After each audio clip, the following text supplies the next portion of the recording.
ही महायुतीतल्या या जागावाटपाची आहे, कारण अजित पवारांनी विधानसभेच्या 80 ते 90 जागा मागितल्याचं मंत्री छगन भुजबळांनी सांगितलंय. तर कुठल्याही आकड्यावर न जाता जो जिंकेल त्यालाच जागा मिळतील असं भाजपचे प्रदेशाध्यक्ष चंद्रशेखर बावनकुळे यांनी म्हटलंय. त्यामुळे आगामी काळात जागावाटपावरून महायुतीत जोरदार रस्सीखेच होण्याची चिन्ह दिसतायत. आमचं जे पॉलिट ब्युरो म्हणा किंवा आमचे जे कारभारी आहेत ते अजितदादा पवार आणि काय आपले प्रफुल्ल पटेल तटकरे ते चर्चा करत असतात. त्यांना माहिती असेल आता कुठपर्यंतची चर्चा आली. मी काय त्या चर्चेमध्ये काही जास्त लक्ष घालत नाही.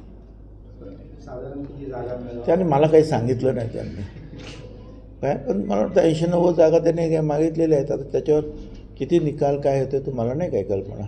या तिन्ही नेत्यांनी हा एक आग्रह केला होता, 80-90 नाही, 160-170 नाही किंवा कुठल्या आकड्यावर जायचं नाही. एकच आकडा जिंकण्याकरता लढायचा आहे. जिथे अजितदादा जिंकेल तिथे अजितदादाचा आग्रह आम्ही मान्य करू, जिथे एकनाथ शिंदे जिंकेल त्यांचा आग्रह मान्य करू, आणि जिथे आम्ही जिंकतोय त्या ठिकाणी ते आग्रह मान्य करतील. हाच महायुतीचा फॉर्म्युला आहे, याच्यापेक्षा वेगळा फॉर्म्युला नाही आहे.